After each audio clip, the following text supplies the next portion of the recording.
നദിയുടെ തീരത്ത് കോലം വരച്ച് ആയോധന കല അഭ്യസിക്കുന്ന യുവതിയുടെ വീഡിയോ നിയുക്ത ഡൽഹി മുഖ്യമന്ത്രി രേഖാ ഗുപ്തയുടേതെന്ന് പ്രചരണം. നിരവധി ആളുകളാണ് ഡൽഹി മുഖ്യമന്ത്രി എന്ന ക്യാപ്ഷനോടെ സോഷ്യൽ മീഡിയ വഴി വീഡിയോ പ്രചരിപ്പിക്കുന്നത്.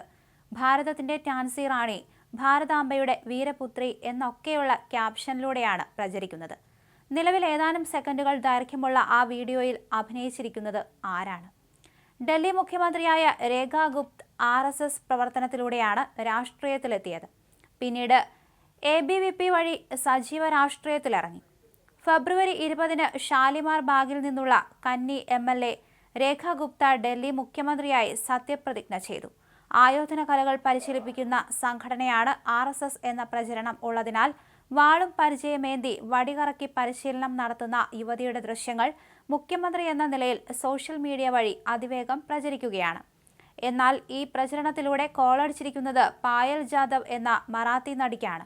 ഇവരാണ് വീഡിയോ ഷൂട്ട് ചെയ്ത് ഇൻസ്റ്റാഗ്രാമിൽ ഇട്ടിരിക്കുന്നത്. കേരളത്തിൽ അത് പ്രചരിക്കുന്നത് നിയുക്ത ഡൽഹി മുഖ്യമന്ത്രി എന്നും നിലവിൽ രേഖാ ഗുപ്തയുടെ മുഖഛായ വീഡിയോയിലുള്ള സ്ത്രീക്കില്ല. എന്നാൽ പഴയ ചിത്രമെന്ന രീതിയിലാണ് പ്രചരണം. 2023-ൽ ബാപ്ലോക്ക എന്ന ചിത്രത്തിലൂടെ മറാത്തി സിനിമയിൽ അരങ്ങേറ്റം കുറിച്ച നടിയാണ് പായൽ ജാദവ്. മൻവദ് മർഡേഴ്സ് എന്ന TV സീരീസിലും അവർ പ്രവർത്തിച്ചിട്ടുണ്ട്. കൂടാതെ 3 of Us എന്ന സിനിമയിൽ ഒരു ചെറിയ വേഷവും ചെയ്തിട്ടുണ്ട്.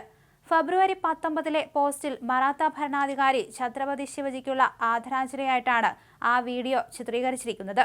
തന്റെ ആയോധന കലയിലെ കഴിവുകൾക്ക് മഹാരാഷ്ട്രയിലെ പരിശീലന സ്ഥാപനമായ സവ്യസാചി ഗുരുകുലം അവരെ പ്രശംസിച്ചിരിക്കുന്നു. പൂനെ യൂണിവേഴ്സിറ്റിയിൽ നിന്ന് ബിരുദം നേടിയ ജാദവ് ലളിതകലാ കേന്ദ്രത്തിൽ നിന്ന് ഭരതനാട്യത്തിൽ ബിരുദാനന്തര ബിരുദവും നേടിയിട്ടുണ്ട്. നേരത്തെ 2023 ജനുവരി 5-ന് വൈറൽ വീഡിയോയിൽ കണ്ടതിന് സമാനമായ ഒരു വസ്ത്രത്തിൽ അവർ ഒരു ഫോട്ടോ പങ്കിട്ടു. ഇതോടെ നടി പായൽ ജാദവിന്റെ വീഡിയോ ഡൽഹി മുഖ്യമന്ത്രി രേഖാ ഗുപ്തയുടെ പഴയ വീഡിയോ എന്ന വ്യാജേന ഷെയർ ചെയ്യപ്പെട്ടത് വ്യക്തമാണ്. 26 വർഷത്തെ ഇടവേളയ്ക്ക് ശേഷം രാജസ്ഥാനത്ത് BJP സർക്കാർ വ്യാഴാഴ്ച അധികാരമേറ്റപ്പോൾ നിറയുന്നത് RSS സ്വാധീനമാണ്. എല്ലാ അർത്ഥത്തിലും BJPയെ RSS നിയന്ത്രണത്തിലാക്കിയെന്നതിന് തെളിവാണ് ഡൽഹി.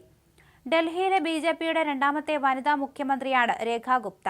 സുഷമ സ്വരാജ് മുഖ്യമന്ത്രിയായതിനു ശേഷം നീണ്ട 26 വർഷങ്ങൾക്ക് ശേഷമാണ് BJP ഡൽഹിയിൽ അധികാരത്തിലെത്തുന്നത്. RSS പിന്തുണ മാത്രമാണ് രേഖാ ഗുപ്തയ്ക്ക് തുണയായത്. ആദ്യമായി MLA ആയപ്പോൾ തന്നെയാണ് 50-കാരിയായ രേഖയെ തേടി മുഖ്യമന്ത്രി സ്ഥാനവും എത്തിയത്. മഹാരാഷ്ട്രയിൽ ദേവേന്ദ്ര ഫട്നാവിസിനെ മുഖ്യമന്ത്രിയാക്കിയതും RSS പിന്തുണ തന്നെയാണ്. കഴിഞ്ഞ ലോക്സഭാ തെരഞ്ഞെടുപ്പിൽ BJPക്കുണ്ടായ കേവല ഭൂരിപക്ഷമില്ലായ്മ RSS നിലപാടുകളെ പൂർണ്ണമായും അംഗീകരിക്കാത്തത് കാരണമാണെന്ന വിലയിരുത്തൽ സജീവമായിരുന്നു. ഇതോടെ പ്രധാനമന്ത്രി നരേന്ദ്രമോദി എല്ലാ അർത്ഥത്തിലും RSSന് വഴങ്ങി.